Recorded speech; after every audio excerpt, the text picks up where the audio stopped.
topic that we are going to study is various categories of the business services. Okay, so in the various categories of the business services, we have to study the banking, insurance, postal and telecom services, warehousing services, and the transportation.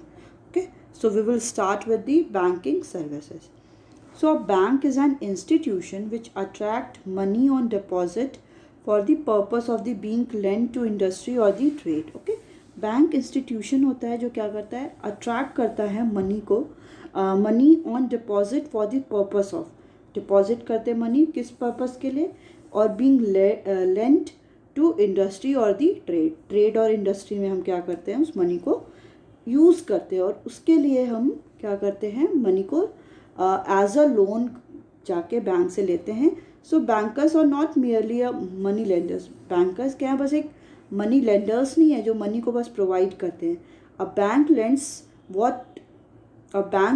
What it borrows from the other, और bank क्या करती है, वो other people से बोरो भी करती है. ठीक है, so a bank is a buyer और सेलर ऑफ मनी, बैंक क्या है, बायर भी है एज वेल एज मनी का सेलर भी है. A bank earns a margin of profit by lending money which it borrows. Okay, bank क्या करती है, मार्जिन भी, प्रॉफिट भी अर्न कर लेती है जितना वो मनी बोरो करती है. ठीक है, देखिए दो मेन फंक्शन है बैंक का. सबसे मेन फंक्शन है कि वो डिपॉजिट एक्सेप्ट करती है एज वेल एज क्या करती है, डिपॉजिट और लेंडिंग और दी प्रोवाइडिंग दी, और लोन प्रोवाइड करती है. ठीक है, दो काम है, एडवांसिंग दी लोन एडवांस करती है एज वेल एज डिपॉजिट को एक्सेप्ट करती है. So according to Indian banking regulation act 1949, banking means क्या है, accepting of deposit from the public. Deposit क्या करती है, पब्लिक से उसको डिपॉजिट एक्सेप्ट करती है for the purpose of lending और द इन्वेस्टमेंट. किस पर्पस के लिए, कि कहीं किसी को लेंड करना है, प्रोवाइड करना है, एज वेल एज इन्वेस्टमेंट किसी को करना है, तो इस पर्पस के लिए डिपॉजिट भी एक्सेप्ट करती है. So next is types of the accounts. Okay, so first one is saving deposit account. So a person can open a saving deposit account by depositing a small sum of money. ठीक है, कोई भी person क्या कर सकता है, अपने saving deposit account को ओपन कर सकता है कि स्मॉल सम ऑफ मनी को बैंक में डिपॉजिट करके he can withdraw money from his current whenever needed, from his account. ठीक है, कोई भी इंडिविजुअल है वो क्या है, मनी को विथड्रॉ कर सकता है अपने अकाउंट से whenever needed, जब भी उसको उसकी ज़रूरत हो, and can deposit whenever surplus is available, और वो उस मनी को क्या करता है, डिपॉजिट भी कर सकता है जब भी सरप्लस अवेलेबल हो. So depositor is issued a cheque book. जो भी डिपॉजिटर है, जो डिपॉजिट कर रहा है, उसको क्या है, एक चेक बुक मिलती है और एक पासबुक मिलती है. तो all the amount deposited and withdrawn by the depositor are recorded in the passbook. ठीक है, जो भी अमाउंट कोई भी डिफरेंट क्या है, डिपॉजिटर है जो डिपॉजिट कर रहा है, वो जितना डिपॉजिट कर रहा है, कितना मनी बोरो कर रहा है, कितना वहाँ से विथड्रॉ कर रहा है, सारा एंट्री जो है, सारा रिकॉर्डिंग किस में हो जाती है, पासबुक में होती है. तो rate of interest of the saving deposit is generally lower than the fixed deposit. जो रेट ऑफ इंटरेस्ट होता है सेविंग डिपॉजिट को, जो इंटरेस्ट मिलता है, वो क्या होता है, फिक्स्ड डिपॉजिट से. क्या होता है फिक्स्ड डिपॉजिट, वो भी हम पढ़ेंगे. तो फिक्स्ड डिपॉजिट से क्या होता है, वो कम होता है. नेक्स्ट है आपका current deposit account. So current deposit account are opened by the businessman. Current account deposit क्या होता है, वो बिजनेसमैन के थ्रू ओपन होता है. The account holder can deposit and withdraw money whenever desire. कि अकाउंट होल्डर जो भी है, जिसको अकाउंट होल्ड कर रहा है, वो मनी को deposit as well as withdraw भी कर सकता है जब भी उसे नीड हो. Withdrawal are always made by cheque. जो विथड्रॉल है, जो मनी को विथड्रॉ करना है, वो कैसे होगा, वो चेक से ही होगा. Overdraft and credit limit facility is available in this account. ये सारी भी फैसिलिटी क्या होती है, कि credit limit facility as well as overdraft. Overdraft facility होता है कि जब किसी भी अकाउंट होल्डर के पास, जो करंट अकाउंट होल्डर है, उसके अकाउंट में उतना अमाउंट है भी नहीं. फॉर एग्जांपल कि उसके अकाउंट में 50,000 है, बट ही नीडेड अराउंड 80,000. तो उस टाइम भी बैंक क्या करती है, उसको ओवरड्राफ्ट की फैसिलिटी, कि उतने में उसको अमाउंट है भी नहीं उसके अकाउंट में तो भी वो उससे ज़्यादा देती है, फिर उस पर क्या करती है bank, rate of interest charge करती है, जिसको कोई भी जो भी करेंट अकाउंट होल्डर है, बेसिकली ये सारे जो भी बिजनेसमैन है वही ओपन करते हैं, ठीक है। तो वो जब भी उनके पास मनी होगा, वो जब डिपॉजिट करेंगे तो रेट ऑफ इंटरेस्ट उसमें से बैंक डिडक्ट करेगी, ठीक है। फिर है सो नो इंटरेस्ट, इसमें लिखा है no interest is paid on the current account, कि कोई भी इंटरेस्ट करेंट अकाउंट पे पेड नहीं होता है। Rather some service charge is charge by the bank for the rendering service, but इसकी जगह क्या होता है, एक सर्विस चार्ज कौन चार्ज करता है, charge by the banking, bank charge करती है फॉर जो भी वो सर्विस प्रोवाइड करी है। So a statement of account is send to the account holder, जो स्टेटमेंट ऑफ अकाउंट है मतलब उसने पैसा कितना विथड्रॉ किया, पैसा कितना डिपॉजिट किया, जो उसका अकाउंट प्रिपेयर होता है वो अकाउंट होल्डर को एवरी वीक या फॉरनाइट में या मंथ में उसको सेंड किया जाता है, showing the transaction made during the period, ये शो करने के लिए कि वो कितना ट्रांजेक्शन किया है, ठीक है। नेक्स्ट है आपका recurring deposit account. So depositor can deposit a fixed amount से 100 every month for a fix period, ठीक है। कोई भी डिपॉजिटर है वो क्या करता है, वो अपने मनी को डिपॉजिट करता है विद द फिक्स्ड अमाउंट, मतलब ऐसा नहीं है कि कोई इंडिविजुअल आज 100 कर रहा है, नेक्स्ट मंथ में वो क्या करे 200 करे, नहीं, ये फिक्स्ड अमाउंट होता है। से 100 every month for a fix period, किसी भी फिक्स पीरियड के लिए, 1 ईयर के लिए, 2 ईयर, तो उस फिक्स पीरियड के लिए वो क्या है, सेम अमाउंट ही डिपॉजिट करता है। The amount together with interest is repaid on the maturity, जो भी अमाउंट टुगेदर साथ आएंगे विथ इंटरेस्ट क्या होता है, वो मैच्योरिटी पीरियड, जैसे ही वो टाइम खत्म हो जाता है, अगर 1 साल का है खत्म हो जाता है तो सारा उसको पेड कर दिया जाता है। The rate of interest on the recurring deposit is higher than on the saving account, ठीक है। जो रेट ऑफ इंटरेस्ट है, जो रेट ऑफ इंटरेस्ट मिल रहा है रिकरिंग डिपॉजिट पे, वो इज़ हायर देन, वो ज़्यादा होता है एज कंपेरिजन टू जो सेविंग डिपॉजिट अकाउंट हमने पढ़ा, ठीक है। नेक्स्ट है आपका fixed deposit account.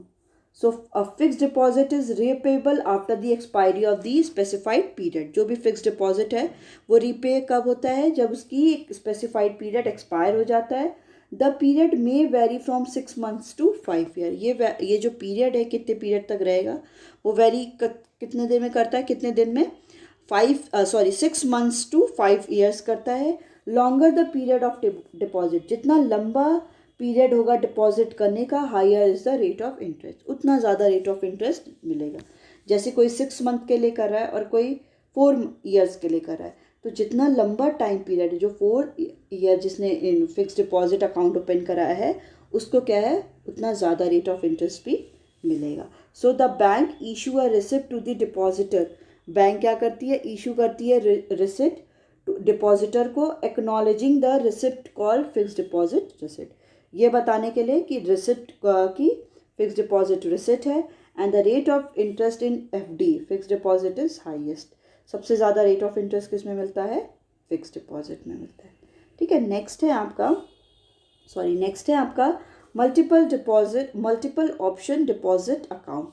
So this account offer multiple options to the depositor, ये अकाउंट क्या करता है, मल्टीपल ऑप्शन, बहुत सारे ऑप्शंस डिपॉजिटर को देता है। This account can be with combination with saving और करेंट अकाउंट, ये जो अकाउंट होता है वो किसका कॉम्बिनेशन होता है, सेविंग अकाउंट और करेंट अकाउंट का कॉम्बिनेशन होता है।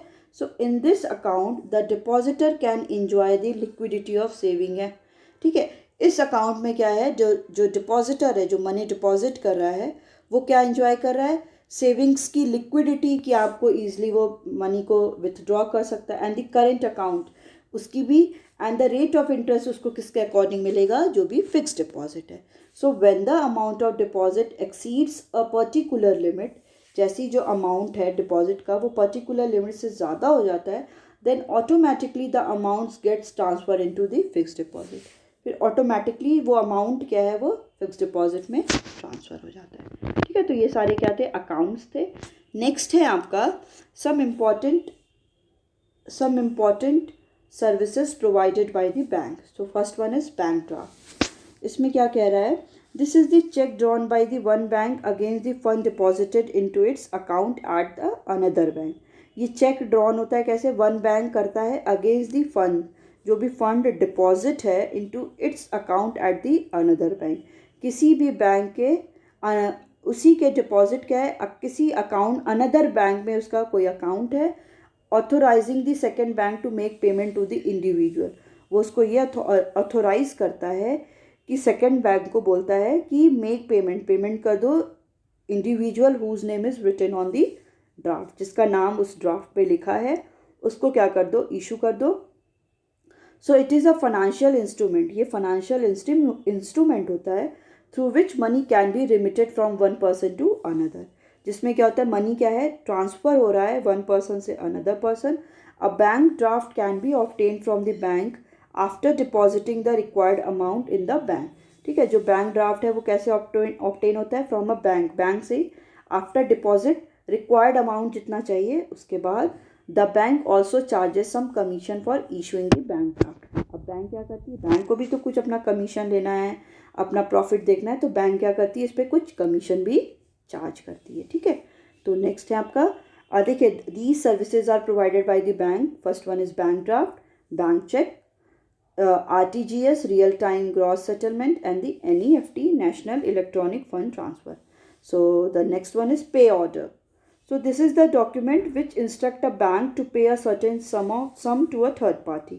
ये document होता है जो instruct करता है बैंक को कि certain amount क्या है third party को pay करो। Such order are normally acknowledged by the bank. ये जो ऑर्डर है वो नॉर्मली नोन होता है bye the bank which provide a guarantee, जो गारंटी प्रोवाइड कर रहा है that the payment will be made, payment क्या होगा वो मेड होगा। And it is a kind of bank draft, ये बैंक ड्राफ्ट है which is payable with in the town, ठीक है, एक ही टाउन में, जैसे वाराणसी है तो वाराणसी में ही होगा, so it can be called as local bank draft, जिसको लोकल बैंक ड्राफ्ट भी बोलते हैं। So the commission charge on the pay order, जो कमीशन चार्ज होगी पे ऑर्डर और द बैंक का cheque pay, it is the less than the bank draft, वो bank draft से क्या होगी कम होगी, ठीक है। नेक्स्ट है आपका overdraft. So under this arrangement a customer having current account is allowed to withdraw more than the balance in his account, ठीक है। इस अरेंजमेंट में क्या होता है कि जो भी करंट अकाउंट होल्डर है उनको ये अलाउ होता है कि उनके अकाउंट में जितना बैलेंस है वो उससे ज़्यादा विथड्रॉ कर सकते हैं। He can overdraw up to a specified limit and for an agreed period. वो क्या है, वो एक स्पेसिफाइड पीरियड जो है मेंशन उतना तक विथड्रॉ कर सकते हैं किसी एक सर्टेन पीरियड के लिए। Interest is charge on the amount virtually overdrawn, अब जितना अमाउंट क्या है ओवरड्रॉन हुआ, जितना ड्रॉ हुआ है उस पर इंटरेस्ट चार्ज होता है। नेक्स्ट है आपका cash credit. So under this arrangement, the borrower is allowed to withdraw up to the certain limit against the security. इसमें क्या होता है अरेंजमेंट ये है कि बोरोवर क्या है विथड्रॉ कर सकता है सर्टेन लिमिट, सर्टेन अमाउंट कोई भी सिक्योरिटी दे के, ठीक है। Short medium and long term loan. So a loan is lump sum advance repayable on the expiry of the specified period, ठीक है। लोन क्या होता है एक एडवांस होता है जिसको रिपे करना पड़ता है कोई भी स्पेसिफाइड पीरियड है। सो इट में बी सिक्योर्ड और दी अनसिक्योर्ड, ये सिक्योर भी होता है और अनसिक्योर्ड भी होता है। The loan may be paid back by the borrower in instalment, अब ये लोन क्या है पे बैक भी होता है कैसे, बाय द बोरोवर करता है इंस्टॉलमेंट में करता है, ठीक है, एक साथ ना करके कुछ स्पेसिफाइड पीरियड में और स्पेसिफाइड अमाउंट करता है, ठीक है। नेक्स्ट है आपका types of the digital payment electronic functions of the e-banking. So digital electronic payment is a system. ये system है by making online payment करने के लिए without involving the physical exchange of money. मतलब जो भी हम इलेक्ट्रॉनिकली जो भी हम ऑनलाइन पेमेंट कर रहे हैं, डिजिटली पेमेंट कर रहे हैं, जैसे आप लोग ऑनलाइन फीस सबमिट कर रहे हो तो इसमें कोई भी फिजिकली एक्सचेंज नहीं हो रहा है मनी का, ऐसा नहीं कि आप किसी को पैसा दे रहे हो तो वो ले रहा है। तो ये क्या है कि एक डिजिटल इलेक्ट्रॉनिक पेमेंट है जिसमें क्या है online without involving the physical exchange of money, कोई भी फिजिकल एक्सचेंज नहीं हो रहा है मनी का। And the money is transferred from one account of payer to the account of receiver. जो मनी है वो ट्रांसफ़र कैसे हो रही है, पेयर के अकाउंट से रिसीवर के अकाउंट में ट्रांसफ़र हो जा रही है थ्रू दी इंटरनेट की फैसिलिटी से जो अमाउंट है ट्रांसफ़र हो जा रहा है वन बैंक से, या वन अकाउंट जो पेयर है उसके अकाउंट से दूसरे के अकाउंट में, वो रिसीवर के अकाउंट में हो जा रहा है. Next is benefits of the e-banking to customers. So first one is digital payment and the transparency. With e-banking, there is possibility of the digital payments, so it promotes transparency in financial statement.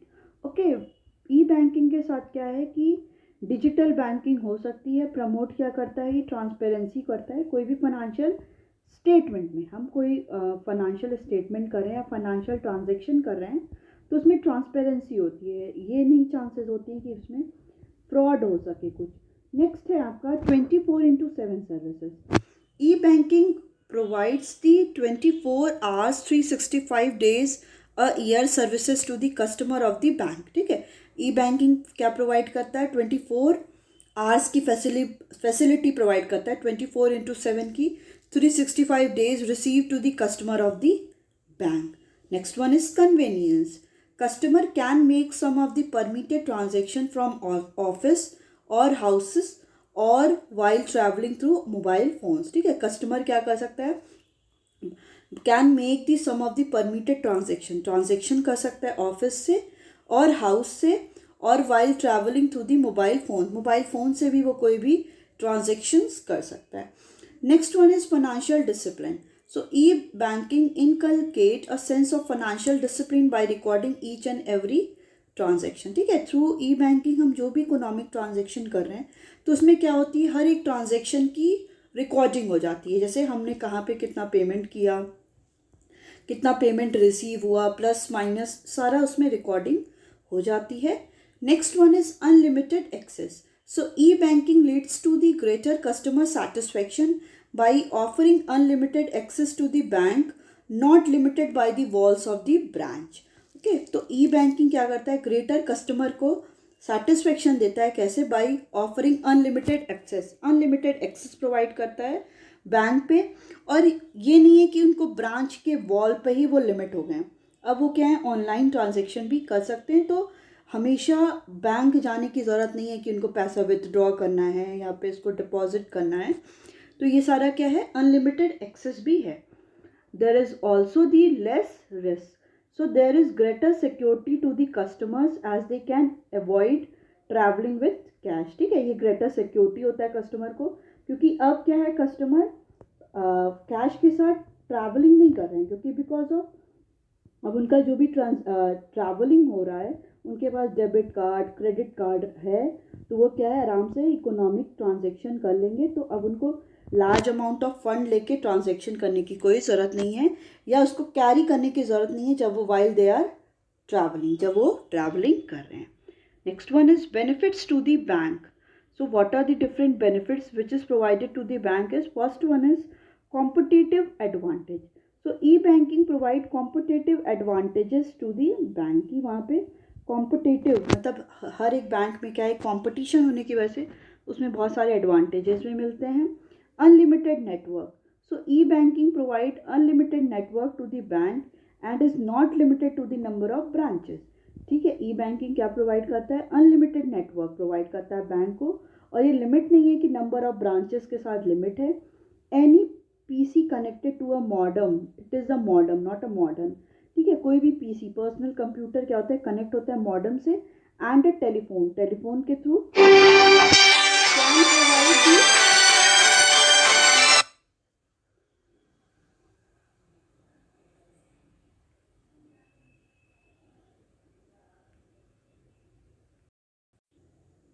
So there is competitive advantage क्या होता है bank में होता है. Next is unlimited network. So any PC connected to the modem, कोई भी PC क्या होता है मॉडम के साथ कनेक्ट होता है, and the telephone can provide cash withdrawal need of the customer.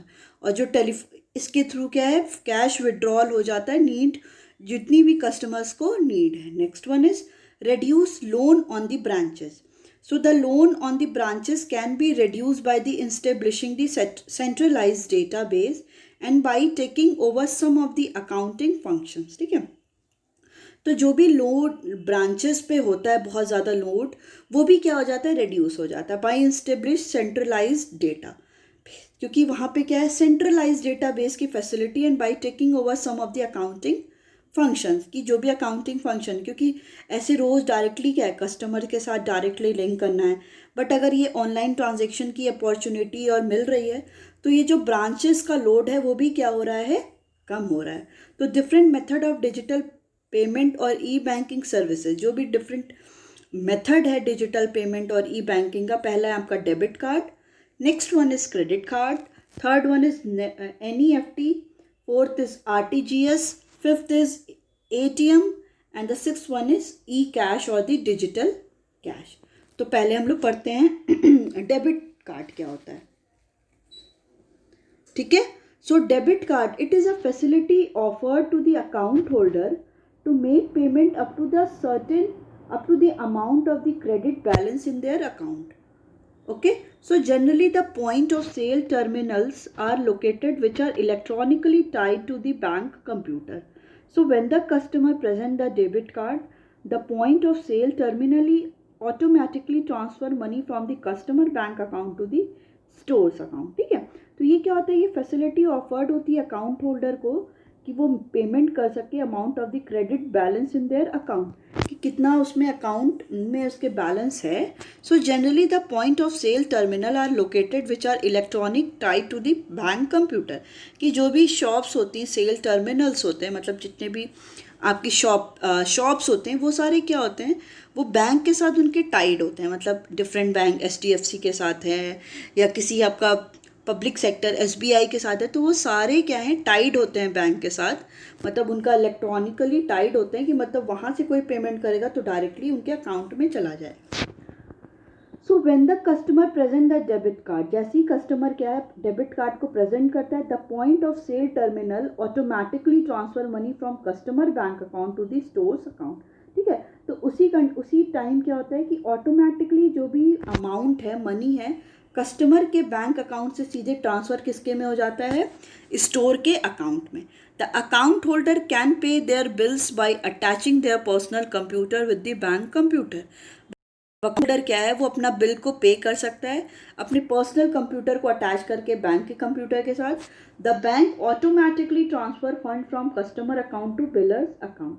अब बैंक क्या करता है, ऑटोमेटिकली ट्रांसफ़र कर लेता है फंड को कस्टमर अकाउंट से बिलर जो भी बिल कर रहा है उसके अकाउंट पे, when the customer types of the required information, ठीक है। जब customer types the required information, जो भी डिफरेंट रिक्वायर्ड इन्फॉर्मेशन चाहिए, कितने अमाउंट है आपका, जो भी पिन है, वो सब एंटर करने के बाद वो मनी क्या हो जाता है, ट्रांसफ़र हो जाता है। नेक्स्ट है आपका क्रेडिट कार्ड। तो credit card is like a bank account, ठीक है। क्रेडिट कार्ड क्या होता है, ये बैंक अकाउंट की तरह होता है without having balance in it, कि इसमें कोई बैलेंस ना भी हो तो भी ये इससे हम ट्रांजैक्शन कर सकते हैं। It enables the card holder to have overdraft facility up to a fix limit, ठीक है। ये क्या इनेबल करता है, कार्ड होल्डर को करता है कि उसके पास ओवरड्राफ्ट फैसिलिटी है up to a fix limit, कोई फिक्स लिमिट के साथ, depending upon the credit worthiness of the party. ये किस पे डिपेंड करता है कि कितना क्रेडिट वर्दीनेस है किसी भी पार्टी में, मतलब किसी भी कस्टमर में, कि कोई भी अगर वो शॉपिंग कर रहा है उसके में इतना अकाउंट में बैलेंस नहीं है तो भी कर रहा है, तो जो भी ये अमाउंट फिक्स किया जाएगा कि आपको लिमिट कितनी है, वो किस पे डिपेंड करता है कि कोई भी कस्टमर की क्रेडिट वर्दीनेस कितनी है। तो credit is a substitute of cash. Credit क्या है, कैश का सब्स्टिट्यूट है। It is a plastic card, ये प्लास्टिक कार्ड होता है विद द सिग्नेचर आइडेंटिटी, जिसमें सिग्नेचर आइडेंटिटी होती है ऑफ द ओनर की आइडेंटिटी के लिए उसका सिग्नेचर होता है। It also include the name of the issuing bank, इसमें क्या होता है, इशूइंग बैंक जो बैंक इशू कर रहा है उसका नेम होता है, and the validity period of the card, और कार्ड का कितने दिन तक उसकी वैलिडिटी है वो सारा क्या उस पर होता है, मेंशन होता है। नेक्स्ट है आपका NEFT। So under this fund is directly transfer from one account to another, ठीक है। इस फंड में, इसमें क्या होता है कि जो भी फंड है ट्रांसफ़र हो जाता है एक अकाउंट से दूसरे अकाउंट में। Direct transfer help both the parties, direct जो भी ट्रांसफ़र हो रहा है वो बोथ पार्टीज़ को हेल्प करता है from inconvenience of the drawing cheque, depositing cheque, की ये जो भी इनकन्वीनियंस हो रहा है कि चेक को ड्रॉ करना है, डिपॉजिट करना है, तो इस सारे से उसको हेल्प करता है। The key difference between the NEFT and RTGS is, RTGS क्या है, वो होल सेटलमेंट करता है, ग्रॉस सेटलमेंट करता है, और NEFT क्या करता है, आपका नेट सेटलमेंट करता है। तो मिनिमम ट्रांजेक्शन जो वैल्यू है RTGS की वो 2 लाख है, और where there is no minimum value of the NEFT, जहाँ पे NEFT का कोई भी मिनिमम वैल्यू नहीं है। RTGS facilities are available in 72,000 branches, ठीक है। जो RTGS की फैसिलिटी है वो 72,000 ब्रांचेस में है, और NEFT की फैसिलिटी 75,000 ब्रांचेस में बैंक के हैं। नेक्स्ट है आपका कि RTGS. So RTGS are fund transfer system. Fund transfer system है where transfer of money or the security takes place from one bank to another on a real time on gross basis. ठीक है, real time पे होता है, gross basis पे होता है. So settlement in real time means payment transaction is not subjected to any waiting period. मतलब अब जो भी हम पेमेंट करेंगे उसके लिए किसी को वेट करने की ज़रूरत नहीं है, वो एज सून एज पॉसिबल, मतलब जब भी आप ट्रांजैक्शन करोगे एट दैट टाइम ही आपका पूरा ट्रांजैक्शन हो जाएगा। और ग्रॉस सेटलमेंट का मतलब है कि transaction is settled on the 1-to-1 basis without bunching और netting them with any other transaction, ठीक है। अब जो भी ग्रॉस सेटलमेंट का मतलब है कि जो भी हम करेंगे ट्रांजैक्शन हो रहा है वो 1-to-1 बेसिस है, ऐसे नहीं कि बहुत सारे को बंचिंग करेंगे, एक साथ करेंगे तब हम कोई ट्रांजैक्शन करेंगे। वही आपका जो NEFT है उसमें क्या होता है, नेट सेटलमेंट होता है कि पहले उसमें बंचिंग करते हैं बहुत सारा, तब हम ट्रांजैक्शन करते हैं। तो जैसे ही एक बार प्रोसेस हो जाता है, payments are the final and irrevocable, मतलब जैसे पेमेंट फाइनल हो जाएगा और वो स्टेबल हो जाएगा, ठीक है। फिर फीचर्स ऑफ द RTGS के फीचर्स क्या हैं? So this electronic system is controlled by the RBI। ये जो इलेक्ट्रॉनिक सिस्टम है इसको कौन कंट्रोल करता है? रिजर्व बैंक ऑफ इंडिया करता है। There is no physical exchange of money, यहाँ पे कोई भी फिजिकल एक्सचेंज मनी का नहीं हो रहा है। The RBI makes adjustment in electronic account of both the bank, ठीक है। RBI क्या करता है, वो एडजस्टमेंट करता है सबके इलेक्ट्रॉनिक अकाउंट जितने भी बैंक्स के बीच में ट्रांसफ़र हो रहा है। The RTGS system is suited for the high value transaction, ठीक है, जहाँ पे बहुत ज़्यादा वैल्यू है ट्रांजैक्शन की उसके लिए RTGS है, जहाँ पे मिनिमम वैल्यू उसका क्या होना चाहिए, 2 लाख होना चाहिए। The payment is taken as final and irrevocable, ठीक है। जो पेमेंट होता है वो क्या होता है, फाइनल भी होता है, स्टेबल भी होता है। The fees of the RTGS vary from bank to bank. अब जो RTGS की फ़ीस होती है जो हर एक बैंक अर्न करता है वो क्या होता है, बैंक टू बैंक वेरी करता है। RBI has fixed upper limit of fees. RBI क्या करती है, अपर लिमिट जो भी फीस की है उसको फिक्स कर दिया है। To use the RTGS the bank must use core banking, ठीक है। अब RTGS को यूज़ करने के लिए online centralised online real exchange क्या करता है, करना चाहिए। सो कोर बैंकिंग क्या हेल्प करता है, bank are assign to 11 digit code, जिसमें क्या है 11 डिजिट आपका कोड गिवन होता है, ठीक है। नेक्स्ट है आपका ऑटोमेटेड टेलर मशीन, ATM जिसको बोलते हैं। So the person who makes payment and accept deposit in a bank is known as teller, ठीक है। जो पर्सन क्या है पेमेंट कर रहा है और डिपॉजिट एक्सेप्ट कर रहा है बैंक में, उसको क्या बोलते हैं, teller. The ATM refers to the mechanical and the automatic teller which can be do a teller's job 24 hours a day at less than half the cost of the human teller, ठीक है। तो ये जो ATM क्या है, एक mechanical और automatic teller है which can do a teller's job, जो टेलर का एक जॉब कर रहा है 24 hours कर रहा है दिन में। जो एक हम ह्यूमन टेलर की बात करते हैं, ह्यूमन टेलर उसका हाफ काम कर रहा है, वही आपका ऑटोमेटेड जो टेलर है वो आपका 24 hours काम कर रहा है। To use an ATM you insert a plastic card, तो आपको ATM को यूज़ करने के लिए क्या है, एक प्लास्टिक कार्ड को एंटर करना है मशीन में, and enter your identification code, जो भी आपका आइडेंटिफिकेशन कोड है, जो भी आपका पिन है वो करना है। इफ़ द कोड मैचेस, जैसे ही आपका कोड क्या है वो मैच कर जाएगा, the machine response by giving cash, taking deposit etcetera. Machine क्या है, रिस्पॉन्ड करेगी, आपको जितना भी आपने कैश एंटर किया है 5,000 10,000 उतना आपको मनी को दे देगी, ठीक है। नेक्स्ट है आपका ई कैश और digital cash. So it is a new concept of online payment system. ये न्यू कॉन्सेप्ट है ऑनलाइन पेमेंट सिस्टम का। E cash is used over the internet, email और पर्सनल कंप्यूटर और ऑन मोबाइल। ठीक है, ये ई cash का क्या है कि आप किसी भी अपना इंटरनेट फैसिलिटी, ईमेल पे और पर्सनल कंप्यूटर और मोबाइल पे कोई यूज़ कर सकता है। The work digital cash is similar to the electronic fund transfer. ठीक है, तो जो वर्क है जो डिजिटल कैश का, वो एकदम सिंपल है, जो हम लोग सिमिलर है जो इलेक्ट्रॉनिक फंड ट्रांसफ़र में हम यूज़ करते हैं between the banks, different banks के बीच में। The user must have E cash software program. कोई भी यूज़र के पास क्या है, एक ई कैश सॉफ्टवेयर प्रोग्राम होना चाहिए। जैसे आप सुने होंगे नाम, पेटीएम सुन रहे हैं, गूगल पे, भीम, ऐसा होना चाहिए। ये सारे ऐप होने चाहिए, सॉफ्टवेयर होना चाहिए। And e cash bank account from where e cash can withdrawn और डिपॉजिट। और ई कैश का बैंक अकाउंट होना चाहिए जहाँ से